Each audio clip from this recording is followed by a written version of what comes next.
Olá, nós estamos aqui para falar sobre Setembro Amarelo, sobre prevenção ao suicídio, em especial neste ano aí de 2020, em que é tão importante a gente falar sobre isso, em que as pessoas estão ainda mais sensíveis, precisando de ainda mais ajuda. Junto com o Rafael Doredi, psicólogo e psicanalista, eu me apresento, sou Mariana Braga, psicanalista, trabalho também com terapia sistêmica, né, baseada na teoria das constelações familiares, sou jornalista, entre outras funções, e acho extremamente importante a gente falar sobre esse assunto todos os anos, todos os dias, todos os meses, mas em especial nesse Setembro Amarelo, esse momento de a gente olhar para essa prevenção que é tão importante, para a gente olhar para a prevenção, para a busca de ajudar pessoas, salvar vidas. Então, agora eu passo a palavra para o Rafael Doredi, excelente profissional, também meu amigo. Oi, Mari. Oi, pessoal do Insta, tudo bom? Eu sou o Rafael, como a Mari já falou, eu sou psicanalista, não tenho outras profissões, é isso que eu faço atualmente. E esse assunto do Setembro Amarelo é uma coisa que a gente, como psicólogo, sempre se debruça todos os anos, tem uma importância muito grande, né? Principalmente nessa época de pandemia agora, que as questões de saúde mental estão tomando cada vez mais visibilidade por conta do sofrimento, né, que está invadindo a casa aí de milhões de pessoas ao redor do mundo, né, por conta do isolamento, do silêncio, das mudanças bruscas de rotina, de não conseguir trabalhar, de não poder ver quem gosta direito, não poder se cumprimentar, tudo mudou muito, né, e a gente sofre muito com essas mudanças bruscas, com essas proibições. E é inclusive por conta disso que os números de tentativas de suicídio aumentaram muito esse ano, né? Aumentaram 32% com relação ao ano passado. O número da busca por profissionais da psicologia e psiquiatria também aumentou muito. Então é por isso que a gente está aqui hoje para conversar um pouco sobre esse tema, né? Que é as tentativas de suicídio, que é o suicídio, e que é um tema muito complicado e a gente vai tentar tratar ele de uma maneira bem ética aqui, né? Sim, exatamente. É importante a gente falar, né, como você sempre traz, Rafa, que é importante a gente pensar que as diversas abordagens sobre esse assunto são importantes. Cada um pode contribuir de uma forma, né? A psicologia parece que tem uma história, assim, de as abordagens da psicologia brigam muito entre si. E isso não favorece a classe de psicólogos em momento nenhum, né? Essa briga interna aí acaba afastando os profissionais da psicologia, um às vezes tentando diminuir o trabalho do outro, porque não é a mesma epistemologia, não é a mesma linha, e isso não leva a gente a lugar nenhum. Cada linha teórica da psicologia tem a sua importância. A Mari com esse foco da constelação familiar, né, e eu com mais o foco de Lacan, assim, são talvez linhas bem diferentes, mas cada um tem a sua visão de mundo, tem a sua importância, e não dá para dizer que nenhuma é melhor do que a outra, né? Cada um pode contribuir da sua maneira. Exatamente. Em vez de levantar bandeiras aí, vamos levantar a bandeira da saúde mental, que é o que a gente está precisando. Isso. Falando então sobre suicídio, a gente pensa em especial que uma das principais causas ou razões, né, que levam ao suicídio é a depressão. E é importante a gente falar, né, quando que a pessoa percebe que ela precisa de ajuda, que ela está em depressão, né? Mais do que até pensando em diagnóstico, em um título, mas sim de perceber quais são esses sinais que indicam, opa, preciso de ajuda. Como É que você difícil, orienta? né? É difícil Uhum. de identificar esses sinais, assim, talvez tenham algumas coisas universais que aparecem em todos os casos, mas é difícil de definir elas, porque cada pessoa vai sofrer da sua maneira, né? A depressão não vai acometer todos os sujeitos da mesma forma. Talvez o que a gente possa elencar como uma coisa comum entre os casos de depressão seja o isolamento, né? A diminuição da comunicação, ou ficar muito tempo trancado no quarto, deixar de ver os amigos, deixar de fazer as coisas que fazia no seu dia a dia. Ou seja, as mudanças muito bruscas de comportamento podem estar indicando alguma coisa. Mesmo que a pessoa não diga que está se sentindo triste, porque muitas pessoas estão em depressão, mas mantêm o sorriso, mantêm a risada com os outros, mas no fundo estão ruim, né? Então, talvez tentar encontrar essas mudanças bruscas de rotina, aliado muitas vezes ao isolamento, seja um sinal importante. Sim, e a gente prestar atenção também que às vezes a pessoa, mesmo antes de pandemia, se isolava mais em momentos de depressão, e a gente observar que algumas pessoas, pelo contrário, hoje em dia, como você disse, cada caso é um caso, cada indivíduo é um indivíduo, algumas estão em depressão porque precisaram se isolar também, né? Porque levaram a sério o isolamento social, porque levaram a sério o distanciamento social e estão levando ainda, né? Eu percebo isso, eu estou há 7 meses já nessa, né? Muitas outras pessoas estão nessa também, né? Trabalhando mais em home office, não saindo de casa, cuidando dos seus. Então, assim, antes a gente pensava, são 15 dias, assim, são 2 meses, assim, não, gente, a gente já está quase um ano inteiro isolado. Então, é natural que algumas pessoas até possam se descobrir em depressão neste momento, por causa do isolamento que pode ter intensificado também, né? Não, perfeito, você vê, né? Eu caí numa pegadinha minha mesmo. Eu falo sobre a depressão há alguns anos já, e esses sinais que eu falei era antes da pandemia. Mas agora a pandemia forçou a gente a ter esse comportamento mais isolado, de mudança brusca de rotina, né? Então, aquilo que era sinal de depressão, hoje é a pandemia que está forçando a gente a fazer. E talvez por isso mesmo que a gente esteja sofrendo tanto, né? A gente está cada vez mais isolado, falando menos em contato com as pessoas, com mudanças muito bruscas na nossa rotina, nos nossos hábitos. E por isso que é tão importante a gente atentar os olhos para a depressão agora, nesse período de pandemia, né? Sim. E perceber que as pessoas estão tendo perdas, né? Algumas pessoas não tiveram a sorte de não perder ninguém próximo, ninguém conhecido, ou não ver ninguém sofrer, mas muitas pessoas estão realmente perdendo parentes, amigos, né? E a gente vê números todos os dias de pessoas morrendo, é uma pressão muito grande. Então, é natural que muitas pessoas aí acabem intensificando alguns sentimentos ou sensações anteriores à pandemia, né? Alguém que já sofria, ou até que estejam desenvolvendo agora. E como a gente diz, né, a depressão, a gente percebe quando o sintoma se mantém por bastante tempo, por 6 meses, por exemplo. Só que agora a gente já fica numa situação um pouco diferente, porque as pessoas já estão isoladas, algumas, né, as que ainda estão cuidando disso, se cuidando mais, já estão há mais de 6 meses isoladas ali. Então é natural que se confundam um pouco, né, em relação a essa sensação. E mais do que isso, mais do que dizer beleza, então já tem muitos meses que eu estou sentindo isso, então é depressão. Independente do título que a gente dê, se está diagnosticado ou não, a pessoa está sofrendo, ela precisa de ajuda. E aí que entra a importância da escuta, né, Rafa? Com certeza, cara. É exatamente isso, assim, né? Eu acho que a pandemia está forçando a gente a ter esses comportamentos que alguém em depressão pode demonstrar. Então, uma coisa se confunde com a outra, né? Eu tô assim há tanto tempo, eu tô na pandemia há tanto tempo, será que eu tô em depressão? Será que eu não tô? E por conta disso, eu acho que nunca teve um momento tão importante na história da gente de prestar atenção em quem a gente ama, né? Em prestar atenção em quem a gente convive. Porque os sinais agora eles estão cada vez mais aliados a essa nova rotina da pandemia. Então, a depressão pode estar muito disfarçada nisso. E aí que entra a fala, a gente precisa estar sempre muito em comunicação, muito atento com as pessoas que a gente está vivendo e perguntando, né, como é que você está? Você está se sentindo bem?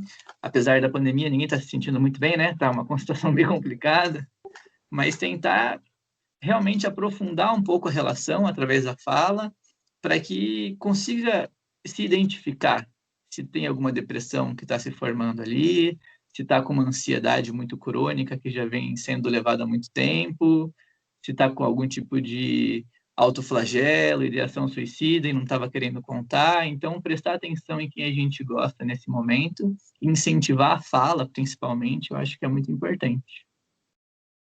Sim, e isso exige até coragem, não parece, né? A gente conversar com as pessoas que estão próximas e que nos importam exige uma coragem, porque a gente pode se defrontar com a seguinte informação de que a pessoa não está bem, a pessoa que está do nosso lado não está bem. Isso não é necessariamente culpa nossa, mas a gente pode se sentir culpado por isso.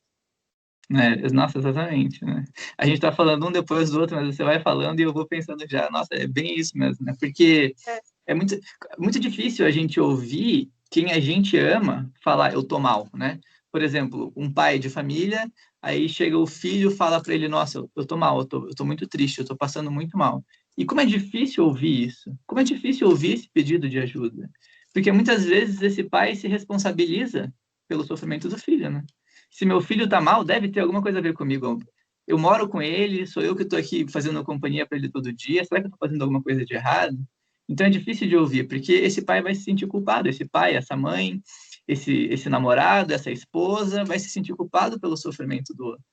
E a reação natural daí para essa culpa é tentar negar, né? Não, você não está ruim, não, você não pode estar ruim.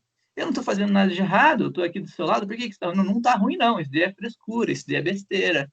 Isso daí é falta de Deus, isso daí é falta de trabalho.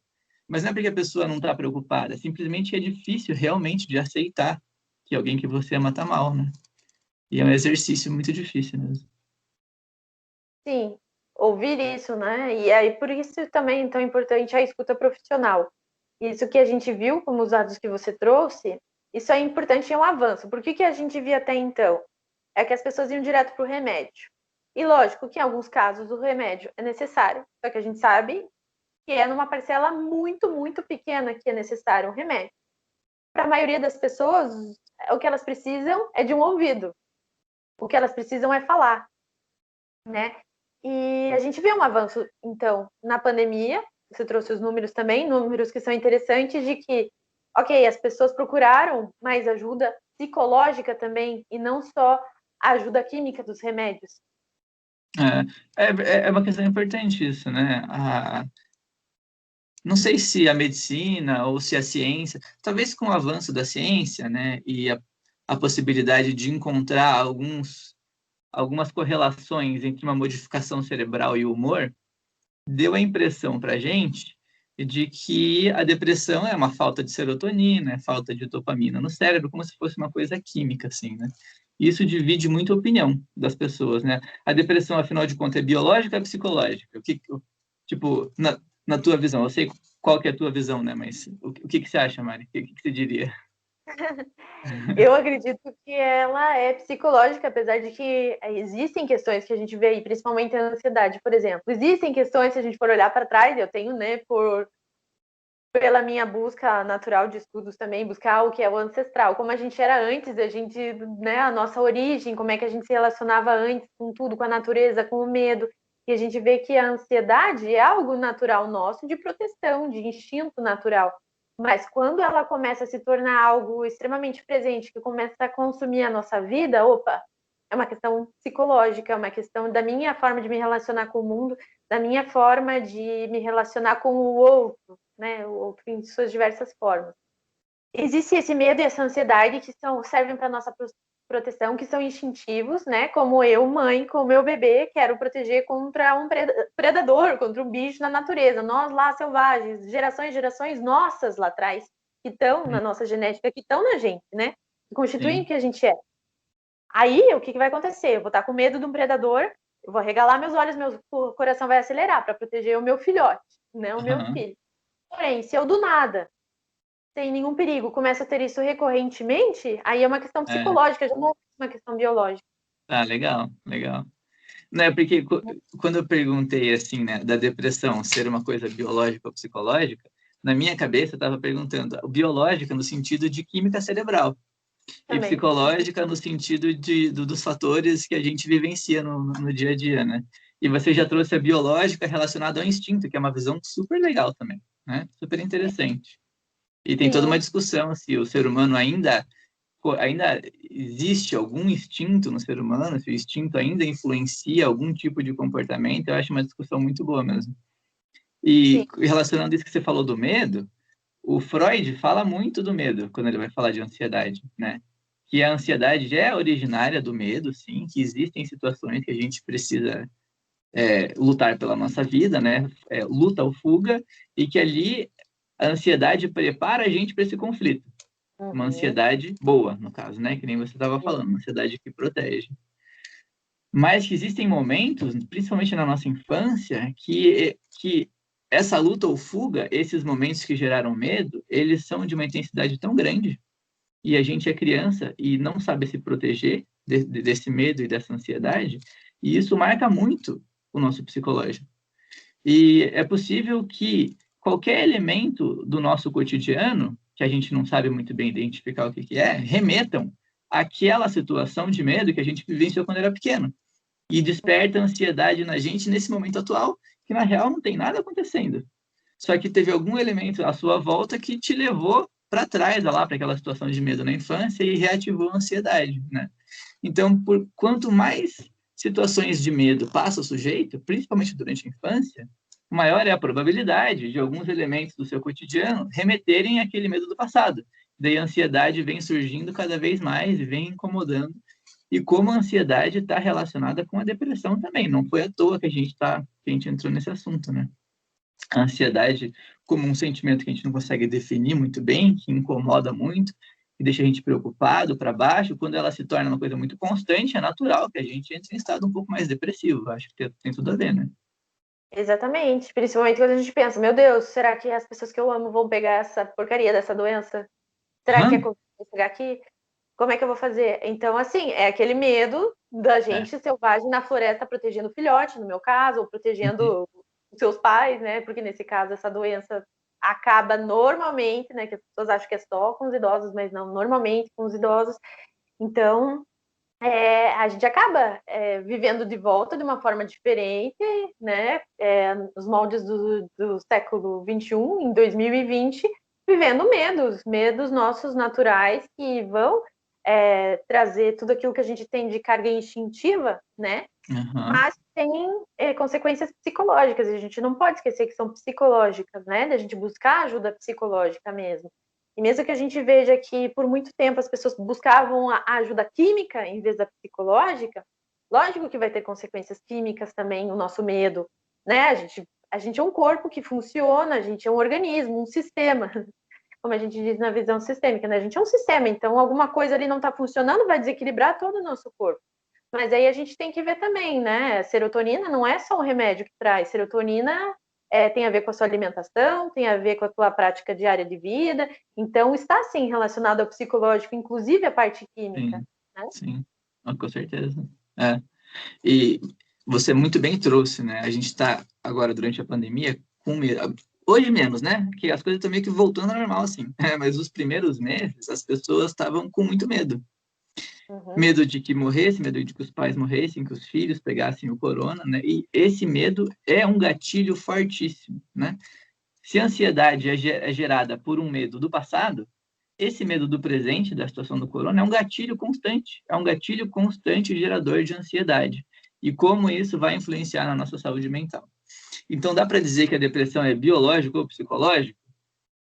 Talvez ela tenha um pouco de cada coisa, né? Afinal de contas, assim, tem um gatilho, eu começo a me sentir ansioso, essa ansiedade começa a se tornar constante, isso evolui para uma depressão, mas não dá para dizer, pelo menos na minha visão, que foi o biológico que trouxe todos esses sintomas ansiosos ou depressivos, né? Talvez algumas pessoas argumentem que é que nem procurar quem veio antes, o ovo ou a galinha. Eu acredito que sejam, na maioria das vezes, pelo menos, situações do cotidiano que foram fazendo a pessoa se sentir mais de uma maneira negativa, e isso foi alterando a química cerebral, né?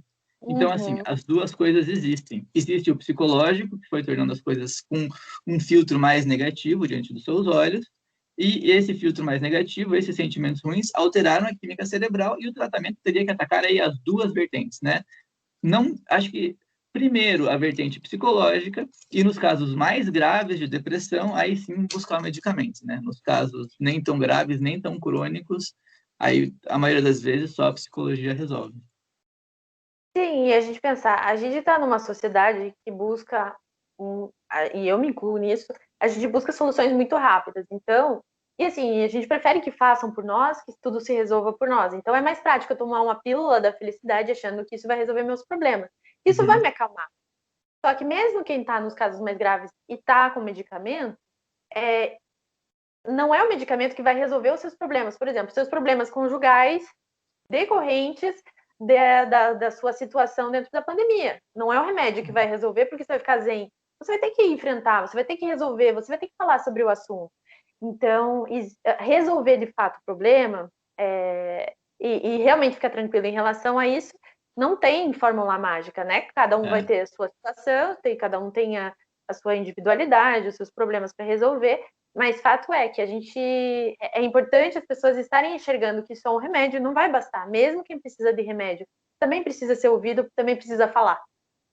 Com certeza. Se toda essa situação de tristeza, de infelicidade, que foi virando uma bola de neve e resultou em uma depressão, se isso começa de um conflito do dia a dia, de um conflito da vida, palavra conflito, né? Se origina de um conflito, como, de que maneira que a administração de um medicamento vai resolver esse conflito? Não vai, né? Uhum. Não vai resolver o conflito. Então, você pode até tomar o medicamento, ter uma diminuição dos sintomas, mas esse conflito precisa ser falado. Ele precisa ser transformado em discurso para que não permaneça somente em ato, né? E aí que a gente vai entrar na importância da fala, como talvez a principal via de tratamento para depressão, né? Até porque aí a pessoa vai encontrando também não só aquilo que está no presente, né, mas aquilo, como você disse, que já vem sido criado, que já está estruturado na psique da pessoa, às vezes desde a infância, né? Então, é difícil até, a gente pode dar alguns exemplos, mas cada um vai fazer isso funcionar de uma forma diferente, como vai trazer isso, como vai vivenciar, inclusive, isolamento, ou mesmo fora de um contexto de pandemia. Tudo aquilo que está lá guardado há muito tempo, esperando um espacinho para falar, né? Um espacinho para ser colocado para fora. Então, é uma jornada de autoconhecimento, e eu acredito que é o autoconhecimento que cura, né? O autoconhecimento através da fala, através de você se permitir colocar isso para fora e chegar lá. Uhum. A gente não pode dizer que o medicamento não tem essa função, ele tem. Com certeza ele tem uma função importante. Por exemplo, a gente pode pegar casos que a depressão já está tão agravada que a pessoa não tem nem força para sair da cama, literalmente. Acorda, tá, isso o que acontece com muitos de nós, principalmente durante a pandemia, em que a rotina já não existe mais tanto para muitas pessoas, a gente acorda e fica muito tempo deitado na cama ainda. Fica mexendo no celular, mexendo no Instagram, no Facebook. Aí, às vezes, acorda lá umas 9 horas e quando é 10h30 está na cama ainda. Isso na depressão, né? Quer dizer, pode sinalizar alguma coisa, mas não é necessariamente depressão. Mas existem casos que sim, a pessoa acorda e não consegue sair da cama por horas ou por dias, que realmente não tem força física para se levantar. E quando se levanta, não vê sentido em fazer nenhuma atividade. E se acha a pessoa mais inútil do mundo e que não tem valia nenhuma e que não vai conseguir conquistar nada e que ninguém ama e que ninguém gosta dela e que não tem necessidade de estar com ninguém, de falar com ninguém. Então, para essas pessoas que estão realmente sem força, com um pensamento muito negativo, inclusive com ideação suicida ou com algum tipo de autoflagelo, de mutilação, nesses casos o remédio é importante. O remédio vai equilibrar minimamente ali alguma substância química no cérebro e vai possibilitar a pessoa ter um pouco mais de energia para enfrentar esse conflito que originou toda a situação de depressão, né? Então, o remédio tem uma função, principalmente nos casos mais graves. Mas o remédio sozinho, ele não pode resolver nada. O remédio não vai resolver um conflito. A gente precisa falar sobre ele, materializar ele, transformar esse sentimento em discurso para que daí a gente possa chegar a uma solução para isso que está incomodando, né? Sim, e o que você disse sobre a questão física é super importante também para a gente analisar como um sinal, e ele não é nem um pouco desconsiderado na psicanálise, por exemplo, porque a gente vê os primeiros estudos de Freud mostrando, né, histeria. Então, o que é o reflexo no corpo daquilo que está aqui dentro e que é um conflito psicológico que se manifesta fisicamente. Então, não quer dizer que, né, que a gente está dizendo que é só a gente lidar com a questão psicológica, só o que está na cabeça da pessoa. Não, porque a gente consegue ver reflexos físicos. Inclusive, eles são grandes sinais, né, de que alguma coisa não vai nada bem. Sim, com certeza. É, parece que a ciência moderna hoje tenta separar mente e corpo, né? Como se o raciocínio ali, a capacidade intelectual do sujeito não estivesse atrelado às suas funções corporais, mas isso é uma coisa muito moderna, que talvez venha com a ciência moderna, mas que desde muito antigamente já se sabe que mente e corpo estão sim relacionados, né? E que principalmente com a psicanálise a gente não tem controle total sobre os nossos pensamentos e sobre nossa mente, a gente não tem esse controle, e esse não controle, essa não conscientização das nossas coisas acaba refletindo no corpo. principalmente, que nem você trouxe, nos casos de histeria, mas não só também, né? Em muitos casos, o corpo reflete os nossos conflitos psicológicos. É um ponto muito interessante mesmo. Sim, é aquela máxima, né, de que se a gente não fala, o inconsciente não vai desaparecer, ele vai aparecer nem que seja nas pontas dos dedos, né, como Freud dizia. Então, de alguma forma ele vai se manifestar. Então, por isso é tão importante a gente buscar ouvir, né, o nosso inconsciente, buscar ouvir aquilo que talvez a gente não entenda. Ah, eu não sei porque eu tô mal. É porque talvez você, a sua consciência, não saiba de fato, né, porque você tá mal. E por isso é tão importante buscar ajuda. Quando eu falava sobre depressão, assim, que eu falei sobre depressão em algumas ocasiões, né? E eu falava muito com adolescentes, né? Assim, não dá para dizer que tem uma faixa da vida que as pessoas estão mais em depressão ou menos, né? Isso é muito individual. Mas com os adolescentes, eu brincava com eles assim, cara, quando você está com um problema e você deita na sua cama sozinho, você começa a pensar, você chega a alguma resposta? Você consegue resolver os seus problemas? É raro. Mas se você começa a conversar sobre os seus problemas, a materializar eles pela fala, a possibilidade de chegar numa solução é bem maior, né? Eu acho que, Ótimo, né? ótimo. Uma forma bem didática de falar sobre o que é a essência da psicanálise, inclusive. É falar, né? A A fala. gente fala. E com a psicanálise, a gente acaba percebendo que muitos dos nossos sintomas somem quando a gente fala. Simplesmente através. Não é incrível isso, né? A gente. Ih, travou.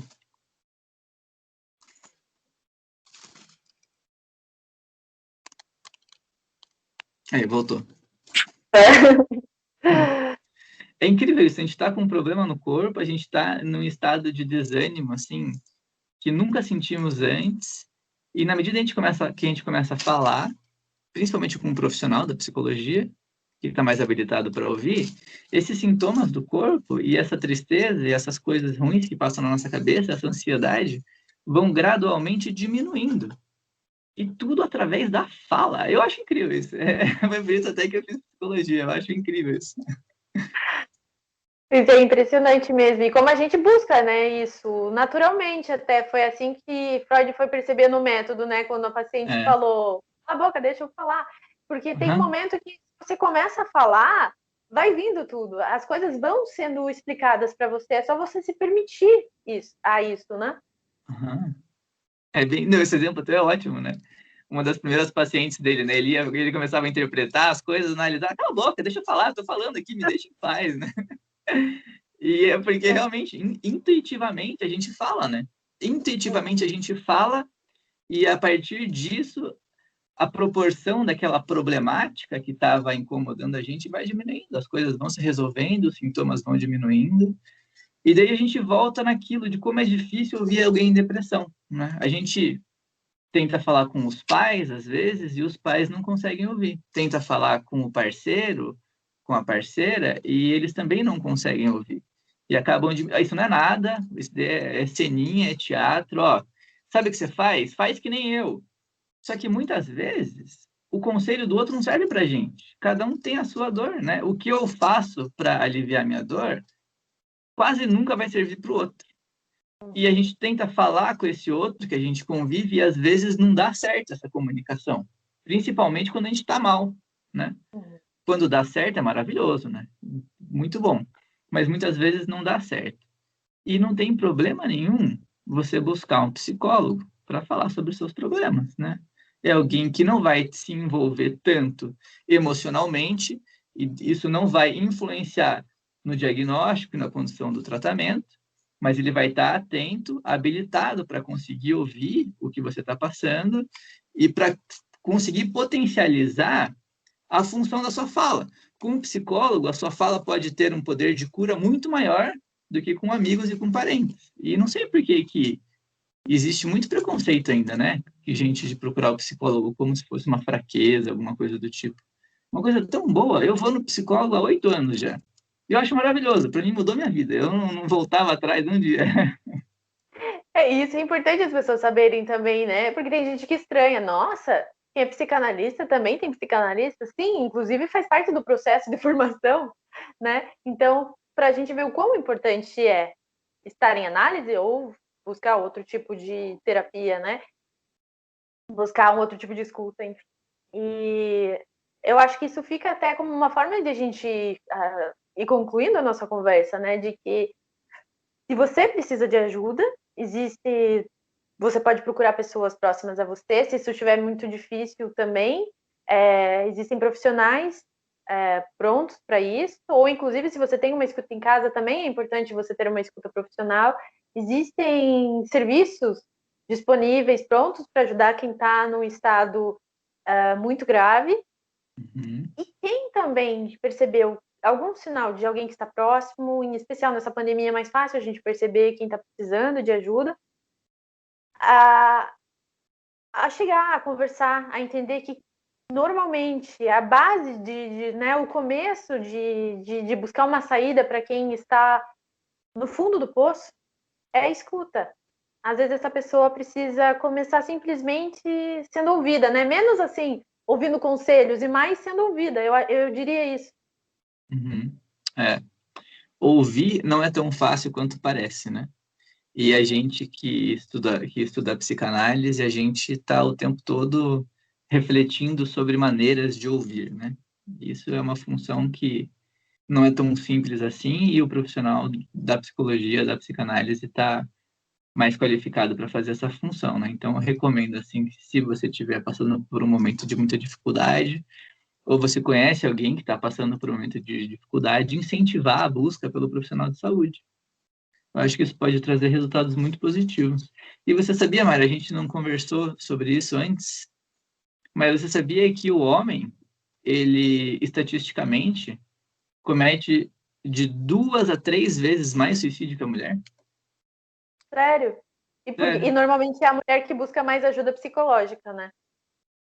Tipo, essas variáveis que serviriam para comprovar por que o homem comete mais suicídio que a mulher ainda não está tão bem definido, né? A gente tem algumas teorias assim, né? Mas é isso que você falou. A mulher, ela tem mais esse costume, talvez até culturalmente falando, de buscar ajuda quando precisa e de falar quando alguma coisa está ruim e de poder admitir algum tipo de vulnerabilidade. Já o homem não. O homem culturalmente tem que ser fortão, tem que ser o cara que sustenta, né? O homem não pode mostrar fraqueza. Então a mulher culturalmente fala muito mais do que o homem sobre o seu sentimento.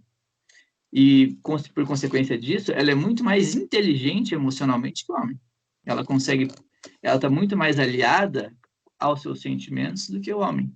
E o homem, por não ter consciência dos seus sentimentos e não falar sobre eles, as coisas vão se acumulando e a possibilidade de chegar numa situação em que é insuportável aumenta. Uhum. Então fica um recado em especial para os homens também, que na verdade você reconhecer que existe um problema, você buscar ajuda, não é sinal de fraqueza, pelo contrário, é sinal de coragem, de maturidade, de você reconhecer, e segurança, né? É você se sentir seguro para resolver um problema. Então é bem importante a gente falar sobre isso e buscar um movimento a favor disso, né? De o homem perceber, homem também, mulheres, claro, mas de que, na verdade, você buscar ajuda é um sinal de maturidade. Você reconhecer que existe um problema não é um sinal de fraqueza. Uhum, perfeito. Reconhecer que tem um problema, assumir que está passando por dificuldade e batalhar para resolver isso, né? E não precisa ser sozinho. Por que tem essa mentalidade de que tem que resolver tudo sozinho, né? De que tem que ser o forte, inabalável, que não vai precisar da ajuda de ninguém? Isso não, quer dizer, nunca fez sentido para mim, né? Talvez a nossa geração já tenha mudado um pouco isso, né? Espero que sim, né? O homem parece que está um pouco mais reflexivo sobre as suas coisas, né? Olhando um pouco mais para dentro. Espero que sim, né? E que a gente consiga reverter isso para que tanto homens quanto as mulheres cometam o mínimo de suicídio possível. Amém? É isso aí. Eu É. acho que essa ideia é bem importante e talvez a gente vendo nesses números que você trouxe de que as pessoas agora estão procurando mais resolver questões de saúde mental, estão procurando mais ajuda. Talvez Uhum. essa pandemia, apesar de ter agravado, né, a gente viu que aumentou a quantidade de suicídios, mas de certa forma fazer as pessoas enxergarem. Opa, saúde mental é algo importante. Talvez isso seja, né, um lado bom de tudo isso que está acontecendo, a gente enxergar o quão importante é. Homens também, não só as mulheres, mas todos enxergarem quão importante é a saúde mental. Pois é, tomara que cause esse efeito realmente, né? e que a saúde mental, porque hoje a gente vive baseado numa lógica de produtividade, e até para produtividade, se a gente quiser, a saúde mental também é muito importante. A gente estar equilibrado, a gente se conhecer melhor, a gente conhecer os nossos sentimentos, estar alinhado com eles, para tudo, né? A saúde mental, você ter cuidado com a saúde mental, talvez seja o cuidado mais importante que a gente possa ter nas nossas vidas, realmente. Ótimo. Então, acho que fica essa como uma mensagem final. Eu não sei se você tem mais alguma coisa para dizer, mas eu acho que é bem importante, né? Essa mensagem, quão é importante a gente focar na saúde mental, e um recado especial para quem está na situação, que se encontra em depressão ou com algum sinal parecido. Às vezes não é necessariamente diagnosticado como uma depressão, mas se em algum momento passou pela sua cabeça, né? Nossa, prefiro morrer, é uma sensação, é um pensamento sério, e que você pode contar com ajuda, e que é muito importante procurar ajuda, e que isso é um sinal de coragem, é um sinal de maturidade. É verdade. Muito bom. Né? Então, Beleza. ótimo, Rafa. Adorei nossa conversa, acho que foi bem produtiva. Foi bem legal, Mari. Obrigado aí. A gente teve essa ideia mais ou menos junto, né? Achei que foi bem legal também. Espero que ajude alguém esse nosso papo. Exatamente. E tomara que a gente possa falar sobre mais assuntos aí. Eu acho que foi bem bacana esse formato. Eu gostei bastante, sempre gostei bastante de conversar com você. E acho que, né, se a gente tocar uma pessoa que esteja precisando, já vai ter valido muito a pena essa conversa. É verdade. Valeu, então. Obrigado. Valeu. Obrigado a visita aí. Valeu. Também te Valeu. agradeço. Até. Tchau. Até.